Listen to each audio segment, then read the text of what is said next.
नमस्कार दोस्तों, मैं नीरज जहांगीर स्वागत करता हूं आपका पाठशाला क्लासेस के इस YouTube प्लेटफॉर्म पर।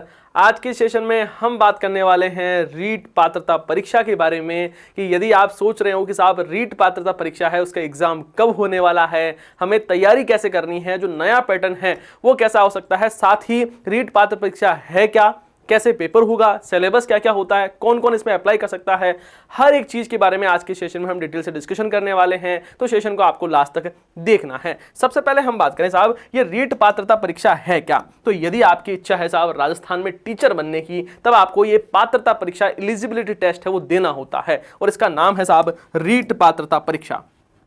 रीट पात्रता पात्रता परीक्षा होती है। राजस्थान का एक बहुत बड़ा मेला है ना। अच्छा, यहां पर रुकना, क्या है साहब, ये राजस्थान में युवाओं का एक मेला है जो कि हर साल लगता है और अब यहां पर ये रीट पात्रता परीक्षा है ये होती है। अब ये किसके लिए होती है, तो ध्यान रखना है साहब ये दो प्रकार का मामला है। जैसे एक तो लेवल 1 वाले जो स्टूडेंट हैं उनके लिए और एक लेवल 2 वाले स्टूडेंट हैं उनके लिए यहाँ पर होता है। लेवल 1 का मतलब क्या है, लेवल 1 का मतलब है ऐसे स्टूडेंट जिन्होंने 12th पास करके क्या कर ली है, बीएसटीसी कर ली है या फिर बीएसटीसी में एडमिशन ले लिया है, उन सबको यहां पर अप्लाई है वो करना होता है रीट पात्रता परीक्षा के लिए। या फिर यहां पर L2 है, वो ये है जिन्होंने 12th कर ली है, 12th के बाद में उन्होंने स्नातक कर लिया है, ग्रेजुएशन कर लिया है और उसके बाद में उन्होंने बीएड कर ली है, वो सारे L2 के लिए एग्जाम हैं वो देते हैं, लेवल 2 के लिए एग्जाम है वो देते हैं। यहां पर भी दो चीजें हैं, एक होते हैं साहब एसएसटी वाले बच्चे है ना, और एक बच्चे होते हैं साइंस प्लस मैथ्स वाले बच्चे। तो ये यहां पर क्या है साहब सिस्टम है रीट पात्रता परीक्षा का। L1 वाले बच्चे, L2 वाले बच्चे हैं वो आपस में मिलकर ये पात्रता परीक्षा देते हैं। आजीवन क्या है साहब, इसमें यदि आपने एक बार पास हो गए हो तो साहब पासिंग क्राइटेरिया क्या है आगे बात करेंगे, उसके बारे में भी यहां पर डिटेल से डिस्कशन करेंगे। तो रीट पात्रता परीक्षा है वो देनी होती है यदि आपका सपना है, यदि आपका मन है कि साहब मुझे तो क्या बनना है, टीचर बनना है, तो ये एक मैं कह सकता हूं कि एक दहलीज है वो आपको पार करनी ही होती है। अब क्या है, इसके बाद में आप रीट मेंस एग्जाम देते हो और उसकी हवा आपने सुनी ही होगी। यदि आप नई नई तैयारी शुरू करने लगे हो तो पैटर्न बदल गया है, अब मूल किताबों से ही क्वेश्चन पूछे जाएंगे, अब आपके लिए वन लाइनर क्वेश्चन है वो नहीं पूछे जाएंगे, अब आपको कथन, कारण, निष्कर्ष ऐसे क्वेश्चन है वो पूछे जाएंगे। ये हवा आपने सुनी ही ली होगी। ये उसी रीट मेंस की बात है वो की जा रही है जो कि रीट प्री के बाद में होता है। अभी हमारा पूरा फोकस है वो रीट प्री को लेकर ही होगा। तो यदि आपने बीएसटीसी के लिए अप्लाई कर दिया है या आप बीएसटीसी की तैयारी कर रहे हैं तो साथ साथ में आपको रीट मेंस के बारे, रीट प्री है उसके बारे में, रीट पात्रता परीक्षा इसको रीट प्री बोल दिया जाता है, ठीक है। अब देखो यहां पर हम बात करें सर कि यहां पर सिलेबस क्या क्या होता है, तो देखो यहां पर हम बात करें सबसे पहले यहां पर लेवल 1 वाले जो स्टूडेंट हैं उनके लिए सिलेबस के बारे में बात की जाए तो यहां पर आपके लिए चाइल्ड डेवलपमेंट और पेडालॉजी है उसके कितने क्वेश्चन आते हैं, 30 क्वेश्चन आपसे पूछे जाते हैं और 30 ही नंबर का होता है। टोटल हम बात करें तो 150 अंकों का ये क्या होता है, पेपर होता है ना। और यहां पर 150 ही क्वेश्चन आपसे पूछे जाते हैं। टाइम कितना मिलता है सर, 150 मिनट ही मिलते हैं, 150 मिनट मिलते हैं, मतलब 2.5 घंटे हैं वो आपको मिलते हैं। हर एक क्वेश्चन 1 मिनट मिलता है आपको, ये आप समझ सकते हैं। अब देखो उसके बाद में आपके जो सब्जेक्ट है, जो आप सब्जेक्ट चूज करते हो, जैसे आपने हिंदी चूज किया, आपने इंग्लिश चूज किया है ना, आपने संस्कृत चूज की, तो उससे 30-30 क्वेश्चन है वो उससे पूछे जाते हैं। 30-30 नंबर का ही ये मैटर है वो रहता है। उसके बाद में मैथ्स के 30 नंबर है ना, 30 क्वेश्चन। और फिर आता है आपके यहाँ पर पर्यावरण, जिसको आप बोलते हैं एनवायरमेंटल साइंस, पर्यावरण है वो आपसे पूछी जाती है। और यहाँ पर जो इकोलॉजी वगैरह से क्वेश्चन आते हैं, 30 क्वेश्चन 30 नंबर की पिछली बार हमने खूब पढ़ा था एनवायरमेंटल साइंस, तो ये यहाँ पर हमने पढ़ा था। ऐसे करके टोटल 150 क्वेश्चन, 150 ही आपके अंक होते हैं और यहाँ पर 2.5 घंटे का आपको टाइम है वो मिलता है। किसके लिए बात कर रहे हैं, ये लेवल 1 वाले स्टूडेंट्स के लिए बात है वो की जा रही है। आगे बात करते हैं साहब यहाँ पर लेवल 2 वालों के लिए। लेवल 2 वालों के लिए 90 नंबर वाला जो पोर्शन है ना, यहाँ पर 90 मार्क्स है वो तो सेम ही है, यहाँ पर कोई बदलाव है वो किया हुआ नहीं है। यहाँ पर भी 30, यहाँ पर भी 30 और यहाँ पर भी 30, तो ये 90 नंबर है वो तो लेवल 1 में हो चाहे और चाहे लेवल 2 के बच्चे हो, बराबर ही मामला है, कोई डिफरेंस है नहीं। लेकिन यहाँ पर क्या है कि साइंस और मैथ्स वाले बच्चे हैं उनके लिए 60 अंक होते हैं, जिसमें 30 मैथ्स में और यहाँ पर 30 है वो किसके रहते हैं साहब, साइंस के क्वेश्चन है वो आपसे पूछे जाते हैं। टोटल 60 अंक का ये पेपर होता है। और या फिर यदि आपके एसएसटी है तो एसएसटी के 60 क्वेश्चन है वो आपसे पूछे जाते हैं। और ये पेपर भी 150 आपके क्वेश्चन होंगे, 150 अंक का रहेगा। और यहाँ पर भी आपको 2.5 घंटे का टाइम है वो मिलता है। नेगेटिव मार्किंग होती है क्या? नहीं साहब, किसी प्रकार की कोई भी नेगेटिव मार्किंग है वो इसमें नहीं होती है। यहाँ पर तो साहब धुएंधार आपको T20 की तरह खेलना होता है। यहाँ पर किसी प्रकार की कोई भी नेगेटिव मार्किंग है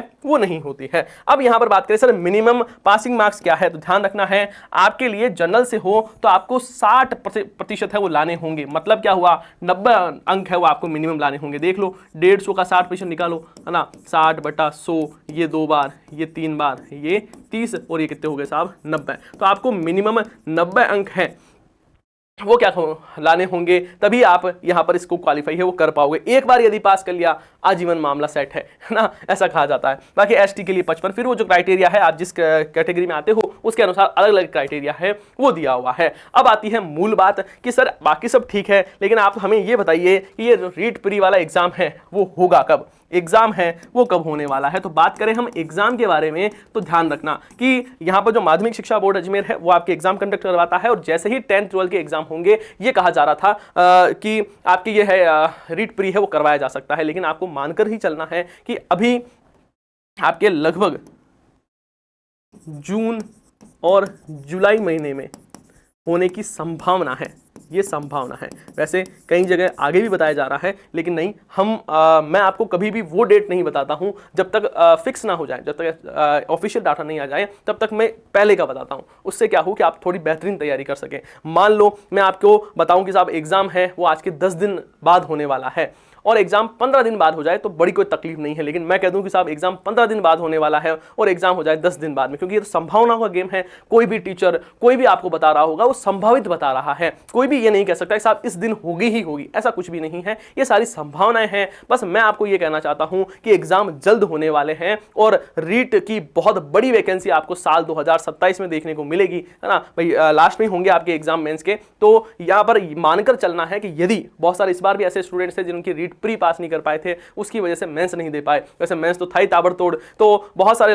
ऐसे भी स्टूडेंट होंगे जिनके सपने पूरे नहीं हुए। लेकिन हाँ, आपने यदि पहले से पात्रता क्लियर है तो फिर ज्यादा दिमाग लगाने की आवश्यकता है नहीं। लेकिन हाँ, जो नन्हे मुन्ने छोटे छोटे बच्चे हैं जो कि पहली बार रीट का एग्जाम दे रहे हैं, बिल्कुल उनको बहुत बेहतरीन तरीके से सीरियस तरीके से तैयारी करनी है, क्योंकि यही तैयारी है वो आपके रीट मेंस में काम में आने वाली है। तैयारी करना कैसे है तो मैंने आपको बता ही दिया है। यहां पर राजस्थान जीके का बहुत बड़ा रोल रहने वाला है। बाकी मैं धीरे धीरे जैसे ही आपके एग्जाम डेट रहेगी, सारी चीजें हैं उसके बारे में मैं आपको बेहतरीन ढंग से पढ़ाने वाला हूं इस बार। पिछली बार भी बहुत शानदार तरीके से हमने सारी चीजें पढ़ी थी, इस बार भी उतनी ही बेहतरीन तरीके से हम पढ़ने वाले हैं। बाकी आपके लिए यहां पर देखो ये 11 बजे क्लास होती है, आप जरूर देखना, ये 11 बजे क्लास होती है। और सर इसमें क्या पढ़ाते हो आप, तो यहां पर ये जो 11 बजे क्लास होती है ना, इसमें हम पढ़ते हैं साहब राजस्थान की जीके और राजस्थान जीके के डेली एमसीक्यू पढ़ते हैं। तो अपनी आदत बना लो कि 11 बजे डेली उठकर क्या करना है, उठ तो जल्दी जाना है 8 बजे, है ना, क्योंकि 8 बजे तो करंट अफेयर पढ़ना राजस्थान का, क्योंकि आपके रीट मेंस में राजस्थान का करंट अफेयर पूछा जाएगा और सुबह 8 बजे करंट अफेयर की क्लास होती है और 11 बजे ये क्लास आपके लिए मस्ट है, जरूर जरूर लेना है। प्री में करंट अफेयर नहीं आता है, ये भी मैं बता दूं। बच्चे कहेंगे सर आपने बोला करंट अफेयर आता है प्री में, प्री में नहीं, मेंस में आता है करंट अफेयर। और यहां पर ध्यान रखना है ये क्लास आप सभी के लिए है, जरूर पढ़ना है, क्योंकि यहां पर हम राजस्थान जीके के टॉप एमसीक्यू पढ़ते हैं और आप क्वेश्चन का लेवल देखोगे तो आपको सच में मजा आ जाएगा, इस बात की गारंटी है। और इसके साथ ही आप सबको एक विशेष सूचना मैं दे दूं, आपको पता होना चाहिए कि यहां पर हमारा जयपुर में जो ऑफलाइन सेंटर है वहां पर 9 मार्च से आपके लिए ऑफलाइन बैच है वो शुरुआत हो रही है। अभी होली का ऑफर चल रहा है, कब तक है सर, कल रात 12 बजे तक होली का ऑफर है वो चल रहा है। तो इस अवसर पर आपके लिए रीट का जो फाउंडेशन बैच है जिसमें आपके पात्रता परीक्षा की तैयारी कराई जाएगी और यहाँ पर मेंस एग्जाम है उसकी तैयारी की जाएगी लेवल 1 और लेवल 2 के लिए। तो यहाँ पर ये जो फाउंडेशन बैच है उसकी शुरुआत हो रही है, तो आप यहाँ पर जो रजिस्ट्रेशन है वो करवा सकते हैं। 9 मार्च से ये बैच है वो शुरू हो रहा है, कहाँ पर, जयपुर में हमारे ऑफलाइन सेंटर है वहां पर। तो ये विशेष बात और है। और उसके साथ ही इन सभी बैचों की भी शुरुआत हो रही है 9 मार्च को। तो यदि आपके कोई साथी दोस्त मित्र मित्री है वो तैयारी कर रहा है या कर रही है तो आप उनको भी ये सजेस्ट कर सकते हो। साथ ही मैं आपको बता दूं, इस पर जो ऑनलाइन स्टूडेंट है जो ऑनलाइन कोर्स लेना चाह रहे हैं,